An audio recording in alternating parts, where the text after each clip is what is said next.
current is passed from south to north through a conductor placed below a freely pivoted magnetic needle.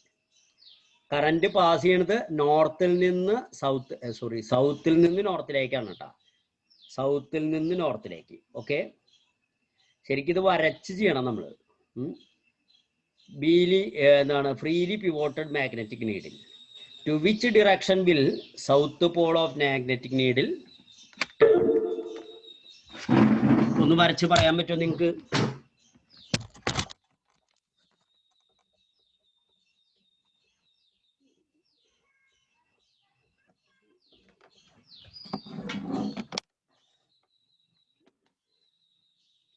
ഒന്ന് പറയാൻ പറ്റുമോ? അവര് പറഞ്ഞ ഡയറക്ഷനിൽ നമ്മൾ വരയ്ക്കുക. അവര് പറഞ്ഞ ഡയറക്ഷൻ സൗത്ത് ടു നോർത്ത് ആണ്. അപ്പൊ ഇത് സൗത്ത്, ഇത് നോർത്ത്. വൈദ്യുതി പോണത് കേട്ടോ, ഇലക്ട്രിക് സപ്ലൈ, കറണ്ട് പോണ കഥയാണ് ഇപ്പൊ ഈ പറയണത്. അപ്പൊ ഇതിന്റെ ചോട്ടില് ഫ്രീ ആയിട്ട് നിൽക്കുന്ന മാഗ്നറ്റിക് നീഡിൽ, ഫ്രീ ആയിട്ട് നിൽക്കുന്നു എന്ന് പറയുമ്പോൾ ആ മാഗ്നറ്റിക് നീഡിൽ ഇങ്ങനെയായിരിക്കും നിൽക്കുന്നുണ്ടാവുക അല്ലെ. ഇത് നോർത്തിലേക്കും ഇത് സൗത്തിലേക്കും. ഇനി നമ്മള് ഏത് നിയമം അനുസരിച്ചിട്ട് നമ്മള് നീഡിൽ മൂവ് ചെയ്ത് നോക്കണം? ഏത് നിയമ?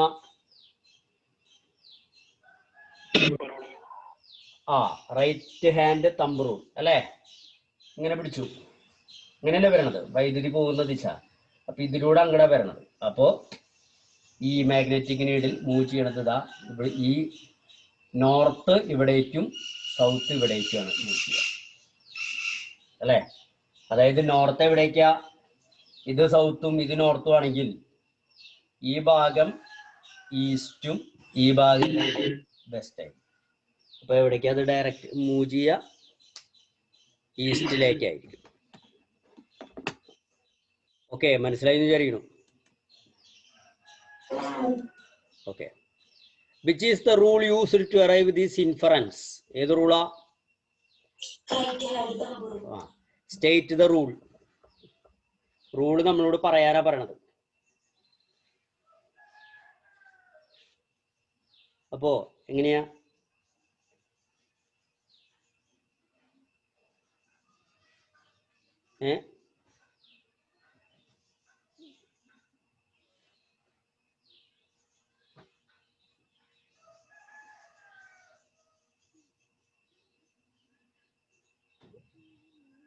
റൂള് അറിയില്ലേ നിങ്ങക്ക്?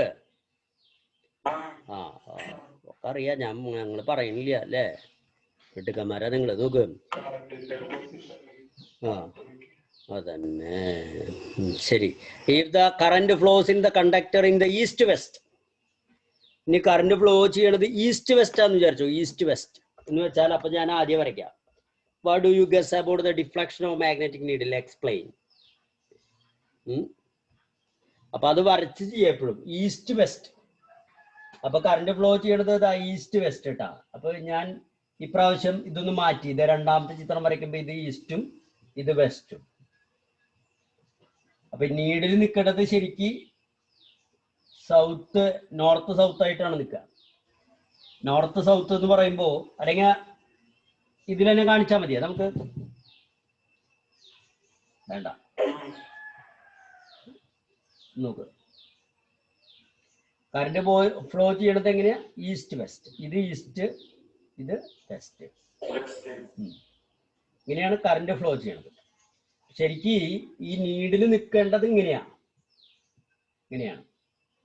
അതായത് ഇത് സൗത്തും ഇത് നോർത്തും ആയിട്ടാണ് നീഡിൽ നിൽക്കുക. ഇനി കറന്റ് ഫ്ലോ ചെയ്യുമ്പോൾ ഇങ്ങനെയാണ് വരിക അല്ലേ. ഇങ്ങനെ വരുമ്പോ നീഡിൽ ചേഞ്ച് ചെയ്യോ? ഇല്ല, നീഡിൽ വിൽ നോട്ട് ചേഞ്ച് അല്ലേ. കാരണം നീഡിൽ നിൽക്കുന്ന അതേ പൊസിഷനിൽ തന്നെയാണ് ഈ കറണ്ട് പാസ് ചെയ്യുന്ന കണ്ടക്ടറുമേലുണ്ടാകുന്ന മാഗ്നറ്റിക് ലൈൻസ് അതിനെ ചുറ്റുന്നത്. അപ്പൊ അതുകൊണ്ട് കൃത്യമായിട്ട് മാഗ്നറ്റിക് ലൈൻസ് വന്നിട്ട് നോർത്തിലൂലേക്ക് കയറിയിട്ട് സൗത്തിലൂടെ ഇറങ്ങിപ്പോകും.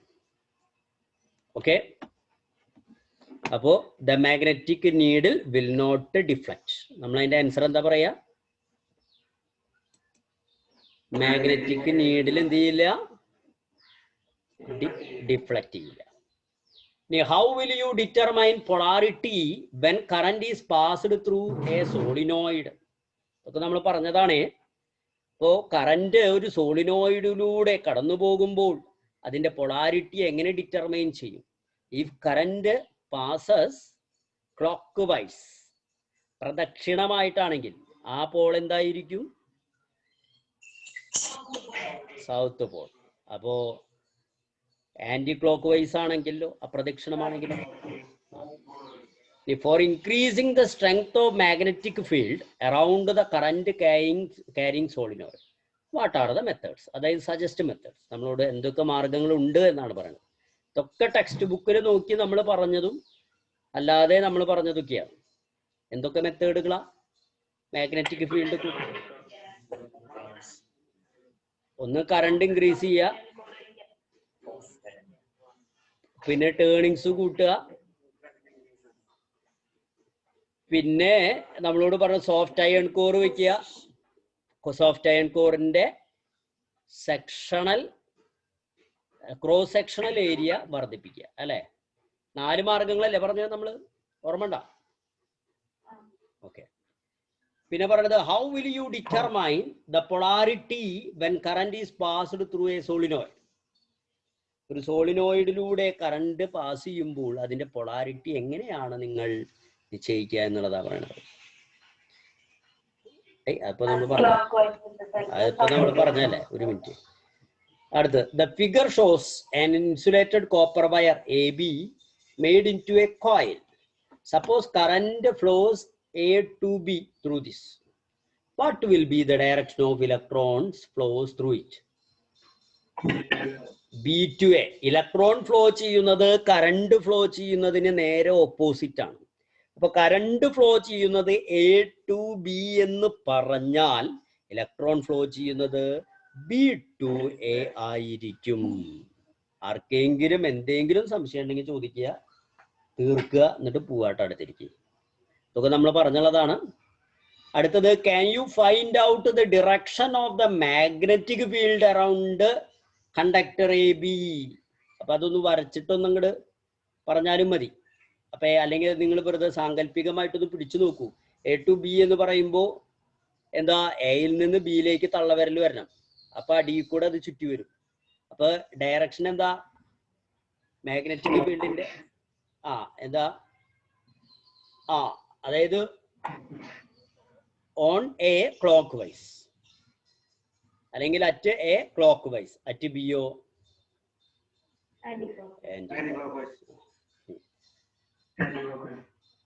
ഇനി explain how you can find out the direction of magnetic field inside the coil.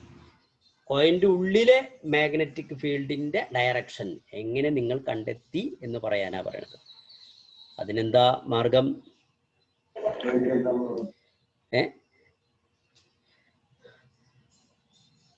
Right hand rule പറയാം, അല്ലെങ്കിൽ വലംപിരി സ്ക്രൂ എന്ന് പറഞ്ഞില്ലേ നമ്മള്? റൈറ്റ് ഹാൻഡ് സ്ക്രൂ റൂൾ എന്ന് പറയാം. എന്നിട്ട് വിവരിക്കാം. പിന്നെ പറയുന്നത്, the magnetic field around a current carrying conductor AB is depicted. അതായത് എ ബി എന്ന് പറയുന്ന ഇതൊരു കണ്ടക്ടർ ആണ്, അതിലൂടെ വൈദ്യുതി പ്രവഹിക്കുന്നുണ്ട്. അങ്ങനെ വൈദ്യുതി പ്രവഹിക്കുമ്പോൾ ഓട്ടോമാറ്റിക്കലി ഈ ചാലകത്തിൽ, ഈ കണ്ടക്ടറിൽ ഒരു മാഗ്നറ്റിക് റോൾ അതും ഉണ്ടാവുന്നു. അതാണ് ആ വരച്ചിരിക്കുന്നത്. അപ്പോ നമുക്ക് വൈദ്യുതിയുടെ ഡയറക്ഷൻ എന്താണെന്നാണ് ചോദിച്ചുള്ളത്. Based on Maxwell right hand rule, അല്ലെങ്കിൽ right hand corkscrew rule. Find out the direction of current and record it.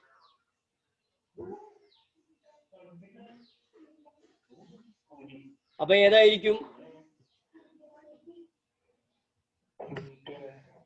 ഏതാ? B to A. സംശയമില്ലല്ലോ. ഇതിലിപ്പോ നമ്മള് വൈദ്യുതി ഈ ചാലകത്തില് മാഗ്നറ്റിക് ലൈൻസ് ചുറ്റുന്ന രീതിയിൽ മറ്റുള്ള വിരലുകൾ പിടിക്കുക. അതിന്റെ മീതെ കൂടെ ഇങ്ങനെ പിടിക്കുമ്പോൾ തള്ളവിരൽ എവിടേക്കാ വരിക? പെരുവിരൽ എവിടേക്കാ വരിക? എയിലേക്കാണ് പെരുവിരൽ വരിക അല്ലെ. അപ്പൊ അതിന്റെ അർത്ഥം direction of current B to A. ഇനി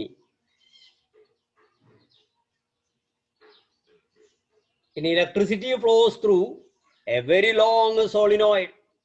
Some statements are given below related to the magnitude of magnetic field developed. Find out the correct ones and write them down. ഒരു വലിയ സോളിനോയിഡിലൂടെ ഇലക്ട്രിസിറ്റി ഫ്ലോ ചെയ്യാണ്. Some statement given below related to magnitude of magnetic field development. അപ്പൊ അതിൽ correct one നമ്മളോട് എഴുതാനാ പറയുന്നത്. അപ്പോ എന്തൊക്കെയാണ്? വലിയ സോളിനോയിഡിലൂടെ, ലോങ് സോളിനോയിഡിലൂടെ ഇലക്ട്രിസിറ്റി ഫ്ലോ ചെയ്യുന്നു. ചില സ്റ്റേറ്റ്മെന്റ് അത്രേ പറഞ്ഞിട്ടുള്ളൂ. ഈ സ്റ്റേറ്റ്മെന്റുകള് മാഗ്നിറ്റ്യൂഡുമായി ബന്ധപ്പെട്ട, കാന്തിക ബലവുമായി ബന്ധപ്പെട്ട ചില വാചകങ്ങൾ, അത് ശരിയാണോ തെറ്റാണോ എന്ന് പറയണം. ഒന്ന് പറയുന്നത് വെരി ലോങ് സോളിനോയിഡിലൂടെ കേട്ടോ, അത്രേ പറയുന്നുള്ളൂ. അപ്പോ മാഗ്നറ്റിക് ഫീൽഡ് 0 എന്നാ പറയണത്. ആണോ? അല്ല. It will be the same at all points. എല്ലാ പോയിന്റ്സിലും സെയിം ആണ്. ശരി. It gradually decrease towards the ends. തെറ്റാണ്. It gradually. നമുക്ക് കാരണം ബിയിൽ നമ്മൾ പറഞ്ഞു സെയിം ഓൾ പോയിന്റ് എന്ന് പറഞ്ഞാൽ പിന്നെ അതൊരു പോയിന്റ് നിന്ന് വേറൊരു പോയിന്റിലേക്ക് ഡിക്രീസ് ചെയ്യുന്നു, ഇൻക്രീസ് ചെയ്യുന്നു പറഞ്ഞാൽ അത് ശരിയല്ല. ശരിയല്ലല്ലോ. അപ്പൊ ഗ്രാജുവലി ഡിക്രീസ് ടുവേർഡ്സ് എൻഡ്സ് എന്ന് പറഞ്ഞാൽ ശരിയാണോ? അല്ല. അതുപോലെ ഗ്രാജുവലി ഇൻക്രീസ് ടുവേർഡ്സ് എൻഡ്സ് എന്ന് പറഞ്ഞാൽ ശരിയാണോ? അല്ല. ഇനി അടുത്തത്, the direction of movement of electron through magnetic field is depicted. ഇലക്ട്രോണിന്റെ മൂവ്മെന്റ് ആണ് കേട്ടോ, പ്രത്യേകം ശ്രദ്ധിക്കുക. ഇലക്ട്രോണിന്റെ മൂവ്മെന്റ് ആണ്. ആ ചിത്രമാണ് നിങ്ങളുടെ മുൻപിൽ കാണിച്ചിരിക്കുന്നത്. ഇലക്ട്രോൺ മൂവ് ചെയ്യുന്നത് മുകളിൽ നിന്ന് താഴത്തേക്കാണ്. കാണാനുണ്ടല്ലോ. അപ്പോ വൈദ്യുതി മൂവ് ചെയ്യുന്നത് എവിടുന്ന് എവിടേക്കായിരിക്കും? താഴേന്ന് മുകളിൽ. നമുക്ക് അതാണ് വേണ്ടത്, വൈദ്യുതി മൂവ് ചെയ്യണത്. ഇനി എന്താ ചോദ്യം നോക്കി നോക്കാം. The force felt by electron due to influence of magnetic field is into the plane of paper. Is this statement correct? Explain based on Fleming's left-hand rule. The force felt by electron due to influence of magnetic field is into the plane of paper.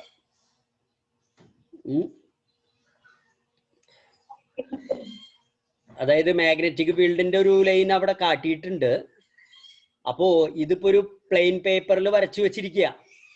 അപ്പൊ നമ്മളോട് പറയണത് ഈ arrow വന്ന് നിന്നിട്ട് ഇപ്പൊ നമുക്ക് കാണുമ്പോൾ തോന്നുന്നത് നമ്മുടെ കണ്ണിന്റെ മുന്നിലൂടെ ഇടത്തു നിന്ന് വലത്തോട്ടേക്ക് ഏരോ വരുന്നു അല്ലെ? മാഗ്നറ്റിക് ഫീൽഡിന്റെ ഏരോ ഇടത്ത് നിന്ന് വലത്തോട്ടേക്ക് നമ്മുടെ കണ്ണുകൾ നമ്മൾ നോക്കുമ്പോൾ വരുന്നു. അത് നിങ്ങളോട് ചോദിച്ചിരിക്കുന്നത് അത് മറ്റേ വര ഉണ്ടല്ലോ, അതായത് ഇലക്ട്രോൺ സഞ്ചരിക്കുന്ന വരയുടെ മീതെ കൂടെ പോയിട്ട് പേപ്പറിന്റെ ഉള്ളിലേക്ക് തുളഞ്ഞു പോകുന്നു എന്നാണ് പറയുന്നത്. അത് ശരിയാണോ തെറ്റാണോ?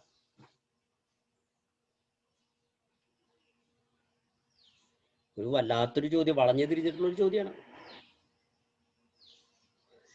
അതായത് by the force felt by electron due to influence of magnetic field is into the plane of paper. ആ പേപ്പർ പ്ലെയിൻ പേപ്പറിന്റെ ഉള്ളിലേക്ക് പോകുന്നു എന്നാണ്.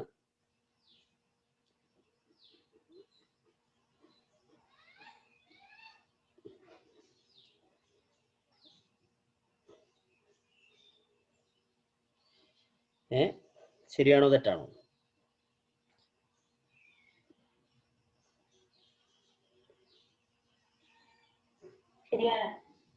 ശരിയാണ്.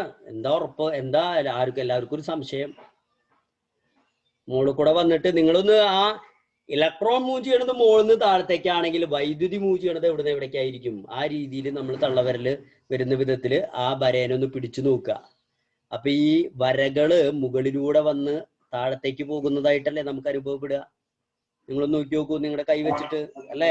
അപ്പൊ മുകളിൽ നിന്ന് താഴത്തേക്ക് വരുന്നു എന്ന് പറഞ്ഞു കഴിഞ്ഞാൽ ഇത് ഒരു പേപ്പറില, പ്ലെയിൻ പേപ്പറിൽ വരച്ചിരിക്കുക. അങ്ങനെയാണെങ്കിൽ ഈ ഏരോ പ്ലെയിൻ പേപ്പറിലേക്ക് നമ്മൾ വരച്ചതാണ്. അപ്പൊ പേപ്പറിന്റെ ഉള്ളിലേക്ക് തുളഞ്ഞു പോണ്ടേ? മനസ്സിലായി? ഉള്ളിലേക്ക് അങ്ങടാണ് പോകേണ്ടത്, ഇങ്ങടല്ല വരേണ്ടത്. അപ്പോ ഫ്ലെമിങ്സിന്റെ ലെഫ്റ്റ് ഹാൻഡ് റൂൾ അനുസരിച്ച് ഇത് നമ്മളോട് എക്സ്പ്ലെയിൻ ചെയ്യാൻ പറഞ്ഞിട്ടുണ്ട്. ഇത് ലെഫ്റ്റ് ഹാൻഡ് റൂൾ അനുസരിച്ചിട്ട് പറയാനാ പറഞ്ഞുള്ളൂ. റൈറ്റ് ഹാൻഡ് ഏതാ? ഇടത് കൈ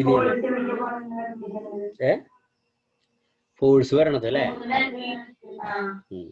അപ്പൊ ഒരു മിനിറ്റ് കേട്ടാ. അയ്യോ,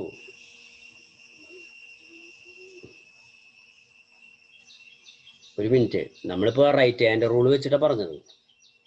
force felt by electron due to influence of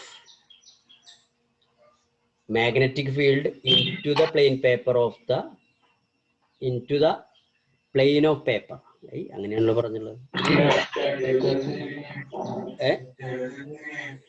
സംഭവം നമ്മൾ റൈറ്റ് ഹാൻഡ് റൂൾ വെച്ചിട്ടാ പറഞ്ഞത്. പക്ഷെ ലെഫ്റ്റ് ഹാൻഡ് റൂൾ വെച്ചിട്ട് എന്താ പറഞ്ഞുള്ളത്?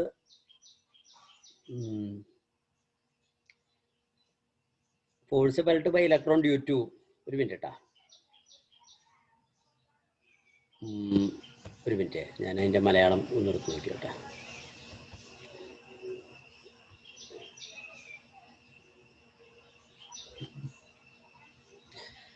പേജ് നമ്പർ എത്ര പറഞ്ഞു? 42 അല്ലേ പറഞ്ഞു?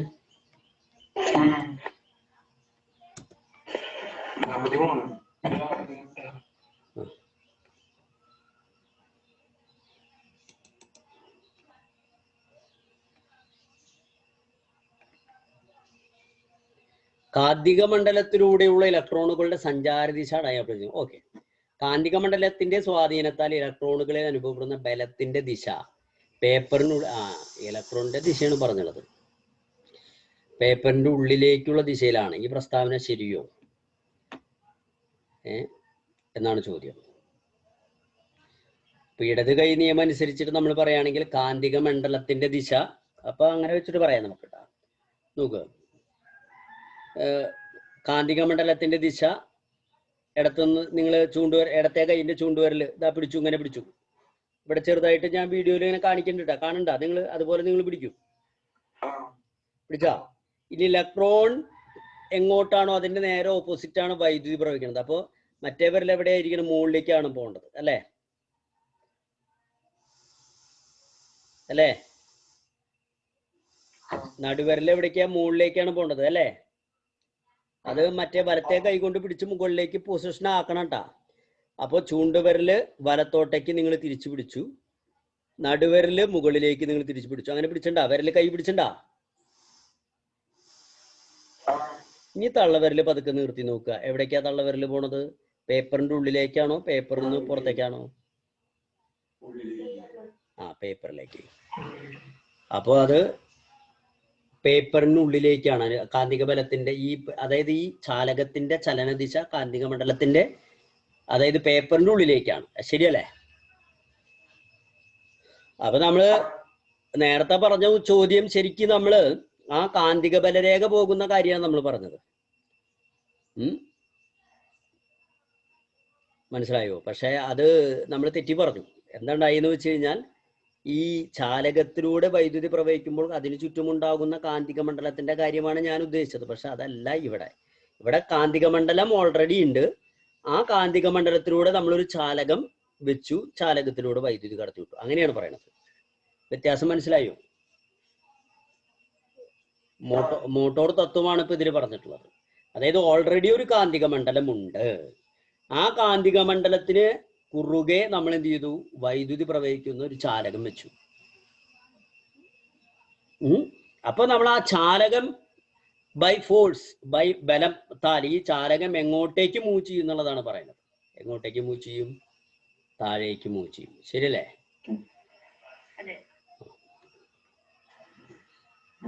ഇനി ചാലക വലയത്തിന് ചുറ്റുമുണ്ടാകുന്ന കാന്തിക മണ്ഡലത്തിന്റെ തീവ്രതയുമായി ബന്ധപ്പെട്ട പരീക്ഷണത്തിൽ ചാലകം വലയം തെക്ക് വടക്ക് ദിശയിൽ വെച്ചിരിക്കുന്നത് ശ്രദ്ധിച്ചല്ലോ. ഇതിന്റെ ആവശ്യകത എന്ത്?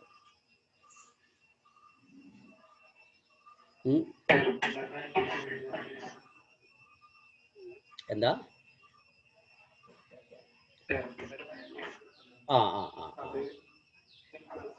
ഇൻഫ്ലുവൻസ് ആവാതെ. കറക്റ്റ്. അങ്ങനെ അത് തന്നെയാണ് അതിന്റെ ആൻസർ. കറക്റ്റ്. ഞാൻ ഒന്നുകൂടി പറയാം, ഡേറ്റ ഇംഗ്ലീഷിലൂടെ പറയാം. An experiment to know the intensity of magnetic field around current carrying coil. Why is the coil kept in north-south direction? ഇത് നമ്മൾ മുൻപ് വരച്ചതാണ്, എന്നിട്ട് നമ്മൾ ചെയ്തതാണ്, പറഞ്ഞതാണ്. അതിൽ മാഗ്നറ്റിക് നീഡിൽ നമ്മൾ കറക്റ്റ് സെന്ററിൽ വെച്ചപ്പോൾ വൈദ്യുതി കടത്തി വിടുന്നില്ല എങ്കിൽ അത് നോർത്ത് സൗത്ത് ആയിട്ട് നിൽക്കും. വൈദ്യുതി കടത്തി വിടേണ്ട താമസം മാഗ്നറ്റിക് നീഡിൽ എന്തായിട്ട് നിൽക്കും? ഈസ്റ്റ് വെസ്റ്റ് ആയിട്ട് നിൽക്കും. ശരിയല്ലേ? ആ, അപ്പൊ എന്തിനാണ് അങ്ങനെ വെച്ചത് എന്നാണ്. ഇത് കറക്റ്റ് സൗത്ത് നോർത്ത് ആയിട്ട് എന്തിനാണ് ഈ റോള് വെച്ചതെന്നാണ് ചോദ്യം. സൗത്ത് നോർത്ത് ആയിട്ട് വെച്ചാലാണ് ഈ നീഡിൽ സൗത്ത് നോർത്ത് ആയിട്ട് നിൽക്കുള്ളൂ എങ്കിലേ ഈ നീഡിൽ തിരിഞ്ഞിട്ട് ഈ വൈദ്യുതി വിടുമ്പോൾ ഈ നീഡിൽ എന്ത് ചെയ്യുള്ളൂ? ഡിഫ്ലക്ട് ചെയ്യുള്ളൂ. അല്ലെങ്കിൽ നീഡിൽ ഡിഫ്ലക്ട് ചെയ്യോ? ഇല്ല. അപ്പോ ആ നീഡിലിനെ സ്വാധീനിക്കുന്ന ഒരു കാന്തശക്തി ഓൾറെഡി നമുക്കറിയാം അവിടെ ഉണ്ട്, ഈ ഭൂമിയിലുണ്ട്. ആ കാന്തശക്തി അനുസരിച്ചിട്ടാണ് നീഡിൽ എപ്പോഴും നോർത്ത് സൗത്ത് ആയിട്ട് നിൽക്കുന്നത്. അപ്പൊ ആ കാന്തശക്തിയിൽ നിന്ന് മാഗ്നറ്റിനെ വിടിയിക്കാൻ, ആ മാഗ്നറ്റിക് ഫീൽഡിൽ നിന്ന് നമ്മുടെ മാഗ്നറ്റിക് നീഡിലിനെ ഫ്രീ ആക്കാൻ വേണ്ടിയിട്ടാണ് നമ്മൾ ഈ മാഗ്നറ്റിനെ ഈ റോളിനെ നമ്മൾ എന്തായിട്ട് വെച്ചേർക്കുന്നത്? സൗത്ത് നോർത്ത് പൊസിഷനിൽ നമ്മൾ വെച്ചിരുന്നത്. ഓക്കെ, അപ്പോ ദാ ഇവിടെ ഹരികൃഷ്ണൻ വളരെ ക്ലിയർ ആയിട്ട് പറഞ്ഞു, to make free from the magnetic force of earth. അങ്ങനെ എഴുതിയാൽ മതി.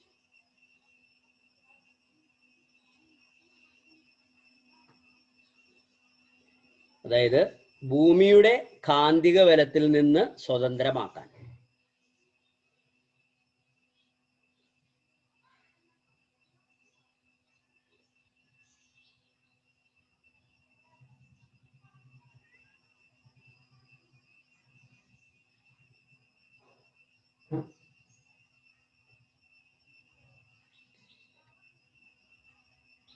ഓക്കെ, അതായത് ഇങ്ങനെ വെച്ചിട്ട് മാഗ്നറ്റിക് നീഡിൽ നടുക്കിൽ വെച്ചാൽ മാഗ്നറ്റിക് നീഡിൽ ഭൂമിയുടെ കാന്തിക വലയത്തിൽ നിന്ന് സ്വതന്ത്രമായിട്ട് നമ്മുടെ എന്താണ് കോയിലിന്റെ മാഗ്നറ്റിക് ഫീൽഡിന്റെ രീതിയിലേക്ക് വരുന്നു. അതാണ് അതിന്റെ പ്രത്യേകത.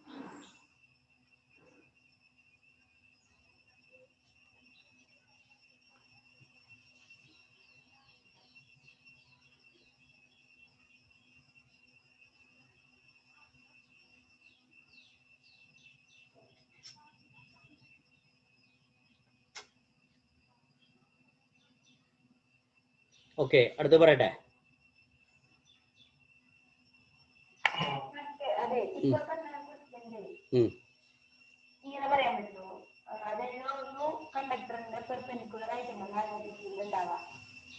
അതെ അതെ, ആ അല്ല, അങ്ങനെ ആവണമെങ്കിൽ ഈ പറയുന്ന സാധനം എങ്ങനെ തന്നെ വെക്കണം? സൗത്ത് നോർത്ത്, ഭൂമിയുടെ സൗത്ത് ഡയറക്ഷൻ ഇതിൽ വെക്കണം. നേരെ മറിച്ച് ഇതിപ്പോ ഭൂമിയുടെ ഈസ്റ്റ് വെസ്റ്റ് ആയിട്ട് വെച്ചെങ്കിൽ മാഗ്നറ്റിക് നീഡിൽ തിരിയോ? ഇല്ല. ഇപ്പൊ മാഗ്നറ്റിക് നീഡില് ഭൂമിയുടെ അപ്പൊ നമുക്കത് ഈ ചാലകത്തിന്റെ ബലം കൊണ്ടാണോ ഭൂമിയുടെ ബലം കൊണ്ടാണോ മാഗ്നറ്റിക് നീഡിൽ അങ്ങനെ നിൽക്കുന്നത് എന്ന് പറയാൻ സാധിക്കില്ല. സാധിക്കുമോ? ഇല്ല. കാരണം ഓൾറെഡി മാഗ്നറ്റിക് നീഡില് ഭൂമിയിൽ എവിടെ വെച്ചാലും അത് സൗത്ത് നോർത്ത് ഡയറക്ഷനിലാണ് നിൽക്കുക. അപ്പോ അതേ ഡയറക്ഷനിൽ തന്നെ നമ്മൾ ഒരു ചാലകത്തിന്റെ അടിയിൽ വെക്കുന്ന മാഗ്നറ്റിക് നീഡിൽ നിന്നാൽ മാഗ്നറ്റിക് നീഡിൽ എന്ത് ബലം കൊണ്ട് അങ്ങനെ നിൽക്കുന്നു എന്ന് ചോദിച്ചാൽ അവിടെ നമുക്ക് അത് കാണുന്ന ആള് പറയാ അത് നോർത്ത് സൗത്ത് ആയിട്ടാണ് നിൽക്കുള്ളൂ മാഗ്നറ്റിക് നീഡിൽ. അല്ലാതെ നിങ്ങളുടെ ഈ ചാലകത്തിന്റെ, അതായത് ഈ എന്താ പറയാ, കണ്ടക്ടറിന്റെ ഫോഴ്സ് കൊണ്ടല്ല അങ്ങനെ നിൽക്കണമെന്നാ പറയാ. അപ്പൊ നമുക്കൊരാളെ ഇത് വിളിച്ച് കാണിച്ചു കൊടുക്കണമെങ്കിൽ ഇതാ ഈ ചാലകത്തിലൂടെ വൈദ്യുതി പ്രവഹിക്കുമ്പോൾ ഈ ചാലകത്തിൽ ഒരു മാഗ്നറ്റിക് ഫീൽഡ് ഉണ്ടാകുന്നു എന്ന് നമുക്കൊരാൾക്ക് ബോധിപ്പിച്ചു കൊടുക്കണമെങ്കിൽ, കൃത്യമായിട്ടൊരാൾക്ക് നമ്മൾ മനസ്സിലാക്കിച്ചു കൊടുക്കണമെങ്കിൽ ആ മാഗ്നറ്റിക് ഫീൽഡിലെ നീഡിൽ എന്ത് ചെയ്യണം? അത് ഡിഫ്ലക്ട് ചെയ്യണം. കറക്റ്റ് അത് ശരിക്കും നിൽക്കേണ്ട ദിശയിൽ നിന്ന് അത് എന്ത് ചെയ്യണം? തിരിഞ്ഞ് നേരെ നോർത്ത് സൗത്ത് ആയിട്ട് നിൽക്കുന്നതിന് പകരം അത് ഈസ്റ്റ് വെസ്റ്റ് ആയിട്ട് നിൽക്കണം. അപ്പോഴാൾക്കാർ വിശ്വസിക്കുള്ളൂ, അല്ലേ? മനസ്സിലായ? മനസ്സിലായ? അപ്പൊ അങ്ങനെ ആൾക്കാരെ നമുക്ക് ബോധിപ്പിക്കണമെങ്കിൽ അതിനെ ആ തിരിച്ചിലുണ്ടാവണമെങ്കിൽ എന്തെന്നെ വരണം? ഈ നോർത്ത് സൗത്ത് ആയിട്ട് ചാലകം വെക്കണം, എന്നിട്ട് വൈദ്യുതി കടത്തി വിടണം. അപ്പൊ അതിന്റെ കറക്റ്റ് സെന്ററിൽ നീഡിൽ വെച്ചാൽ നീഡിൽ തിരിയും. അപ്പോൾ അതാണ് നമ്മൾ ഒറ്റ വാക്കിൽ പറഞ്ഞത്, മാഗ്നറ്റിക് നീഡിലിനെ ഭൂമിയുടെ കാന്തശക്തിയിൽ നിന്ന് സ്വതന്ത്രമാക്കുക. അതായത് വെറുതെ മാഗ്നറ്റിക് നീഡിൽ വെച്ചാൽ ആ മാഗ്നറ്റിക് നീഡിൽ നിൽക്കുന്നത് ഭൂമിയുടെ കാന്തശക്തിക്ക് അനുസരിച്ചിട്ടാണ്. അപ്പൊ അതിൽ നിന്ന് അതിനെ സ്വതന്ത്രമാക്കുക എന്ന് പറഞ്ഞാൽ നമ്മൾ ഉദ്ദേശിക്കുന്നത് മനസ്സിലായില്ല? അതിന്ന് സ്വതന്ത്രമാക്കി. ഇപ്പൊ അത് ആരുടെ നിയന്ത്രണത്തിലാ? Magnetic field. ഈ കോയിലിന്റെ ഇതിലാണ് അതിപ്പോ നിൽക്കുന്നത്. ഭൂമിക്ക് അതിനെ സ്വാധീനം ചെലുത്താൻ സാധിക്കില്ല.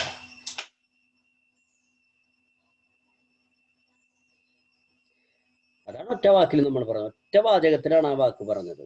ഭൂമിയുടെ കാന്തശക്തിയിൽ നിന്ന് അതിനെ സ്വതന്ത്രമാക്കാൻ എന്ന് പറഞ്ഞാൽ അതിന്റെ അർത്ഥം ഇതാണ്. ഭൂമിയാണ് അതുവരെ മാഗ്നറ്റിക് നീഡിലിന്റെ ദിശ നിർണയിക്കുന്ന ആള്. ആ ഭൂമിയിൽ തന്നെ മാഗ്നറ്റിക് നീഡിൽ വെച്ചു. എന്നിട്ട് മാഗ്നറ്റിക് നീഡിലിന്റെ അതേ ദിശയിൽ വൈദ്യുതി കടത്തിവിട്ട വഴിക്ക് എന്തായി? അത് തിരിഞ്ഞെന്തായി? നോർത്ത് സൗത്തിൽ നിന്ന് ഈസ്റ്റ് വെസ്റ്റിലേക്ക് അത് തിരിഞ്ഞു. അതിന്റെ അർത്ഥം ഇപ്പോ അതിനെ നിയന്ത്രിക്കണത് ആരാ? ഭൂമിയാണോ? അല്ല. അപ്പൊ വേണമെങ്കിൽ ഒന്നും കൂടി ക്ലിയർ ആക്കാൻ വേണ്ടിയിട്ട് നമുക്ക് എഴുതി വെക്കാം. ഭൂമിയുടെ നിയന്ത്രണത്തിൽ നിന്നും അതിനെ മാറ്റി ചാലകത്തിന്റെ കാന്തിക വലയങ്ങൾക്ക് അനുസരിച്ച് നിർത്താൻ എന്ന് പറയാം.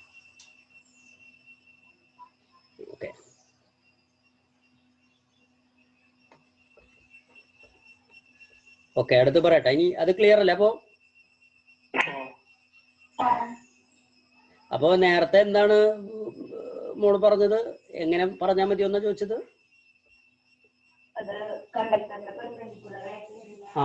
പെർപെൻഡിക്കുലർ ആയിട്ട് നിൽക്കാൻ. അങ്ങനെ പറഞ്ഞാലും ശരിയാണ്. പെർപെൻഡിക്കുലർ ആയിട്ട് നിൽക്കണമെങ്കിൽ, കണ്ടക്ടറിന് ലംബമായിട്ട് നിൽക്കണമെങ്കിൽ ഇങ്ങനെ തന്നെ വെക്കണം. അതും ശരി തന്നെയാണ്. അതും ശരി തന്നെയാണ്. പക്ഷെ അത് എന്തുകൊണ്ട് അങ്ങനെ പെർപെൻഡിക്കുലർ ആവുന്നു, അല്ലെങ്കിൽ ഇങ്ങനെ വെച്ചാലേ പെർപെൻഡിക്കുലർ ആവുള്ളൂ എന്നുള്ളതിന്റെ ഉത്തരമാണ് ഇപ്പൊ ഞാൻ പറഞ്ഞത്. കാരണം ഭൂമിയുടെ കാന്തശക്തിക്ക് വിപരീതമായിട്ടാണ് ഇപ്പൊ അത് മാറി നിൽക്കുന്നത്. എന്തായാലും ആവട്ടെ, കാര്യം മനസ്സിലായില്ലേ? നിങ്ങൾ എഴുതുമ്പോ നിങ്ങൾക്ക് പോരാൻ തോന്നുന്നു, നിങ്ങൾക്ക് തൃപ്തിയാവുന്ന രീതിയിൽ നിങ്ങൾ എഴുതാട്ടാ ആൻസർ. നോക്കാം ഇനി. In the split of ring commutator of DC motor, semi circular rings are used. What is the need for this? നമ്മൾ പറഞ്ഞതാണ്. ഒരു മോട്ടോർ നമ്മൾ ഉണ്ടാക്കുമ്പോൾ അതിൽ സെമി സർക്കുലർ, അതായത് നമ്മൾ അതിനെ വിളിക്കുന്ന പേര് സ്പ്ലിറ്റ് റിംഗ് എന്നാണ്. ഓർമ്മയുണ്ട്? ഞാൻ ചിത്രം എടുക്കണം. നിങ്ങൾ വേണമെങ്കിൽ നിങ്ങളുടെ കയ്യിലുള്ള ചിത്രം ഒന്ന് നിർത്തിക്കോ. എന്തിനാ അത് ഉപയോഗിക്കുന്നത്? പറഞ്ഞിട്ടുണ്ട്. എന്തിനാ ഉപയോഗിക്കണത്?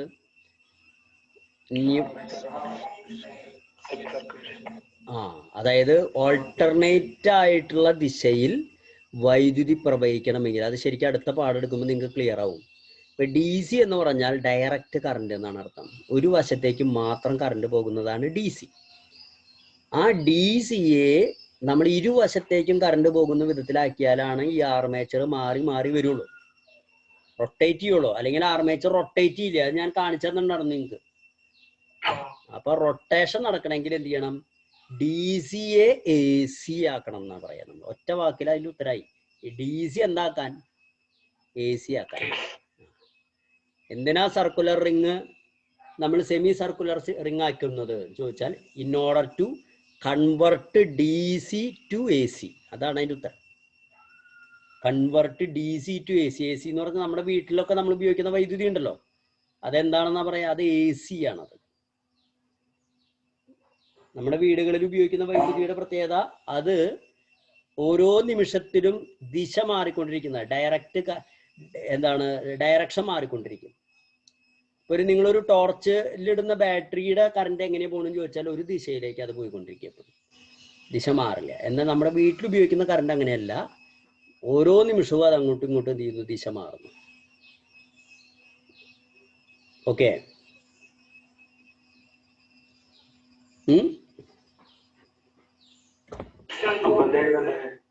അത് ശരിക്കും പറഞ്ഞ അടുത്ത പാഠം പഠിച്ചതിന് ശേഷമാണ് നമ്മളോട് ഈ ചോദ്യം ചോദിക്കണമെന്ന് വെച്ചോ. അപ്പൊ നമ്മൾ എന്ത് പറയും?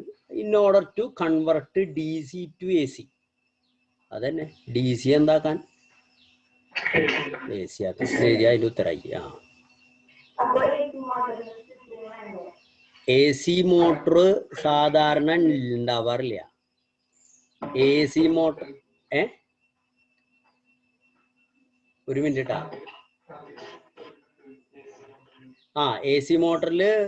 AC മോട്ടർ നമുക്ക് സാധാരണ നമ്മുടെ വീട്ടിലൊക്കെ ഉപയോഗിക്കുന്ന മോട്ടോർ DC തന്നെയാണ്. അതായത് AC-നെ അവിടെ AC-നെ DC ആക്കിയിട്ടാണ് അതിൻ്റെ ഉള്ളിലേക്ക് വിടുക. ഒരു മിനിറ്റ്.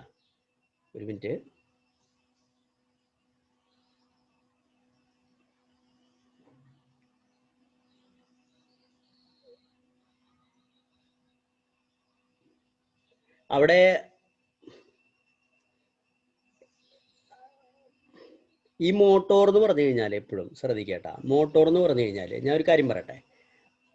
മോട്ടോർ എന്ന് പറഞ്ഞു കഴിഞ്ഞാൽ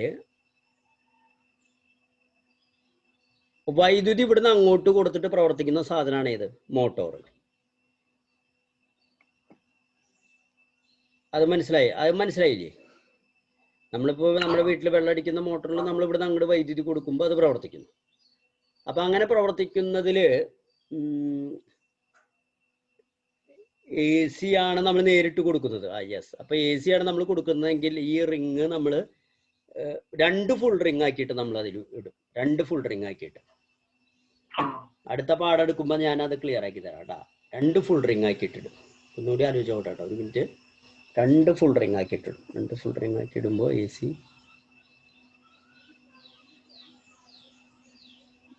2 ഫുൾ റിങ് ആക്കിയിട്ടിടാം നമുക്ക്. അപ്പോൾ AC നേരിട്ട് കൊടുത്തു കഴിഞ്ഞാൽ ഓരോ സെക്കൻഡിലും എന്ത് ചെയ്യും? ഡയറക്ഷൻ മാറി മാറി വരുമ്പോൾ അത് കറങ്ങിക്കോളും. 2 ഫുൾ റിങ് ആക്കിയിടും.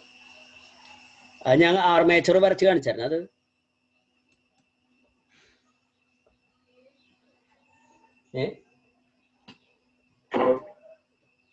ശ്രദ്ധിക്കൂ. ഇങ്ങനെയാണ് അതിൻ്റെ ആർമേച്ചർ വരിക. ഇതൊരു റിങ്. ഓക്കെ, ഈ റിങ്ങുമെന്ന് ഒരു ഇത് പോയിട്ട് മറ്റേ റിങ്ങിന്റെ ഉള്ളിൽ കൂടെ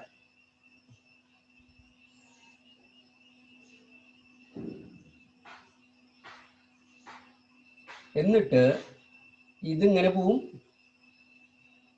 ഈ റിങ് ഇങ്ങനെ പോയിട്ട്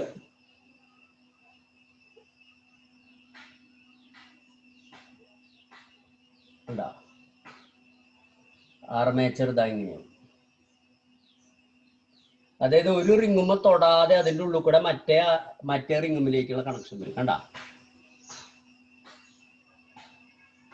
ഒരു റിങ്ങുമ്മ തൊടാതെ മറ്റേ ആർമേച്ചറിന്റെ കാലം അതിൻ്റെ ഉള്ളിലേക്ക് വരും. ഒരു റിങ്ങുമെന്ന് ആർമേച്ചർ ഇങ്ങനെ തുടങ്ങിയിട്ട് മറ്റേ കാര്യം എന്ത് ചെയ്യും? ആ റിങ്ങിന്റെ ഉള്ളിൽ കൂടെ പുറത്തേക്ക് കിടന്നിട്ട് വേറെ റിങ്. എന്നിട്ട് ഇവിടെ ഇങ്ങനെ നമ്മൾ ഈ ഗ്രാഫൈറ്റ് ബ്രഷ് വെക്കും. ഇതിനും സെപ്പറേറ്റ്. AC ആണ് കൊടുക്കുന്നതെങ്കിൽ എന്താ കൊടുക്കുന്നതെങ്കിൽ AC-യുടെ എംബ്ലം ഇതാ ഇങ്ങനെയാണ്. ഇതാണ് AC-യുടെ എംബ്ലം. AC ആണ് കൊടുക്കുന്നതെങ്കിൽ. സാധാരണ നമ്മുടെ വീടുകളിലൊക്കെ ഉപയോഗിക്കുന്ന ഉപകരണങ്ങളിൽ AC കൺവെർട്ട് ചെയ്തിട്ട് DC ആക്കിയിട്ട് അത്ര വിടുക. AC-നെ കൺവെർട്ട് ചെയ്തിട്ട് എന്താക്കും? DC ആക്കാനുള്ള സംവിധാനം ഉണ്ട്. ഇപ്പൊ മിക്സി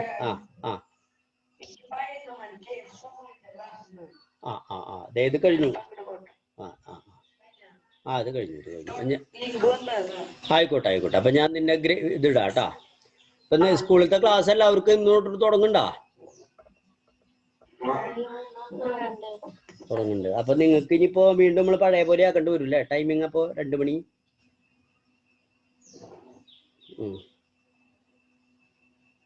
അപ്പൊ ഒരു കൂട്ടർക്ക് ഇപ്പൊ വിക്ടേഴ്സിലത്തെ ക്ലാസ് എപ്പോഴാ? 10 മണിക്ക് കഴിയുള്ളൂ.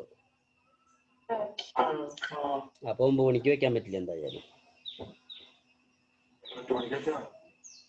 10 മണിക്ക് വെച്ചിട്ട് നമ്മൾ 11 മണിക്ക് അവസാനിപ്പിക്കേണ്ടി വരും. ഇതേ കണ്ടില്ലേ, 11 മണിയാകുമ്പോൾ ഓരോരുത്തർ പോകണ്ടില്ലേ? 10 മണിക്ക് നോക്കാം. നമുക്ക് കുറച്ച് ദിവസം നമുക്ക് 1 മണിക്കൂർ വെച്ച് പഠിക്കാം. ശരി. ഇന്നപ്പോൾ നമ്മൾ കെമിസ്ട്രി നമ്മൾ തുടങ്ങണില്ല കേട്ടോ. അപ്പം ഞാൻ കറക്റ്റ് അടുത്ത ദിവസം തൊട്ട് കറക്റ്റ് 10 മണിക്ക് നമ്മൾ ക്ലാസ്സാ തുടങ്ങും. അതിന്റെ മുൻപിൽ ഇടാം കേട്ടാ. ഓക്കെ, അപ്പോ ഇതാണ് വരിക. ഇനി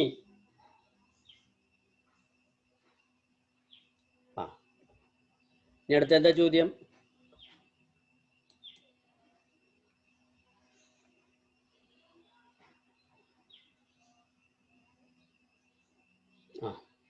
A current carrying solenoid is structured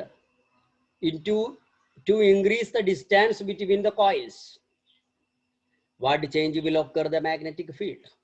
Describe. ഒരു സോളിനോയിഡ്, ആ സോളിനോയിഡിനെ നമ്മൾ വലിച്ചു നീട്ടിയിട്ട് കമ്പിയാക്കി. സ്ട്രക്ചർഡ് എന്ന് പറഞ്ഞാൽ ചുറ്റ് ഇങ്ങോട്ട് വലിച്ചപ്പോൾ എന്ത് ചെയ്തു? ചുരുളാണിട്ട് ഇങ്ങനെ ചുറ്റിയിട്ടുള്ള സാധനം ഇങ്ങോട്ട് വലിച്ചിട്ട് എന്തായി? കമ്പി രൂപത്തിലാക്കി. എന്നിട്ട് അതിലൂടെ വൈദ്യുതി കടത്തി വിട്ടു. അല്ലെങ്കിൽ അതിന്റെ എന്ത് ചെയ്തു? അതിന്റെ ഡിസ്റ്റൻസ് നമ്മൾ കൂട്ടാൻ വേണ്ടിയിട്ട് വലിച്ചു. അപ്പൊ റിങ്ങിന്റെ ഡിസ്റ്റൻസ് കൂടിയല്ലോ. മാഗ്നറ്റിക് ഫീൽഡിന് എന്ത് സംഭവിക്കും? അപ്പോ മാഗ്നറ്റിക് ഫീൽഡിന്റെ സ്ട്രെങ്ത് പോവും. അതന്നെ, അതിന്റെ ശക്തി കുറയും. ശരിയല്ലേ? മാഗ്നറ്റിക് ഫീൽഡിന് സ്ട്രെങ്ത് ഉണ്ടാവണമെങ്കിൽ ഇത് അടുപ്പിച്ചടുപ്പിച്ച് ചുറ്റണം. മോട്ടോർ വൈൻഡ് ചെയ്യണത് കണ്ടിട്ടില്ലേ നിങ്ങൾ? അടുപ്പിച്ചടുപ്പിച്ച് ഒരു കമ്പിയുടെ മീതെ കൂടെ തൊട്ടിട്ട് തന്നെയാണ് മറ്റേ കമ്പി ആക്കുന്നത്. അത് തൊടുമ്പോ വൈദ്യുതി പാസ് ചെയ്യാതിരിക്കാൻ വേണ്ടിയിട്ടാണ് അതുമ്മ ചെറിയൊരു എന്തുള്ളത്? ഇൻസുലേഷൻ ഉള്ളത്. State the motor rule. Motor rule നമുക്കറിയാം. If direction of current in the conductor and magnetic field are same, in which way the conductor move. അപ്പോ if the direction of current in the conductor and magnetic field are same, കണ്ടക്ടറിലെയും magnetic ഫീൽഡിലെയും current ഒരേ ഡയറക്ഷനിലാണെങ്കിൽ and magnetic field are same. Direction of current in the conductor and magnetic field are same. In which way conductor move? ഏത് രീതിയിൽ conductor move ചെയ്യുന്നതാണ് ചോദ്യം. ഇടത് കൈ നിയമം ഒന്ന് പ്രയോഗിച്ചു നോക്കുക. അതായത് ഡയറക്ഷൻ ഓഫ് കറന്റ്, അതുപോലെ മാഗ്നറ്റിക് ഫീൽഡ്. അപ്പൊ മാഗ്നറ്റിക് ഫീൽഡ് ആദ്യം പിടിച്ചുവിട്ട, അതാണല്ലോ നമ്മൾ ആദ്യം പിടിക്കാറ്. ഡയറക്ഷൻ ഓഫ് കറന്റോ അതും ഇങ്ങനെ തന്നെ. അപ്പൊ ഏത് രീതിയിൽ കണ്ടക്ടർ മൂവ് ചെയ്യുന്നതാണ് ചോദ്യം. അതൊരു വല്ലാത്ത ചോദ്യമായല്ലോ. അപ്പോ ഇപ്പൊ ഇവരിങ്ങനെ ചോദിക്കുന്നു.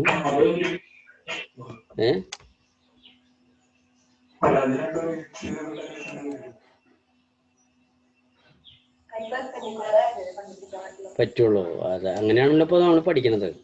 വൈദ്യുത പ്രവാഹ ദിശയും കാന്തിക മണ്ഡലത്തിന്റെ ദിശയും ഒന്നു തന്നെയായ, രണ്ടും ഒന്ന് തന്നെയാവും. ചാലകത്തിന്റെ ചലനം ഏത് രീതിയിലായിരിക്കും? അപ്പോ ഇങ്ങനെ ആയി കഴിഞ്ഞാൽ പിന്നെ രണ്ടിനും പെർപെൻഡിക്കുലർ ആയിട്ട് തള്ളവിരൽ വരണം എന്ന് പറഞ്ഞു കഴിഞ്ഞാൽ മുകളിലോട്ടാണ് വരേണ്ടത് പിന്നെ ശരിക്കും. പക്ഷെ നമ്മൾ പറഞ്ഞിട്ടുള്ളത് അങ്ങനെയാണെങ്കിൽ അല്ല, രണ്ടും ഒന്നായാൽ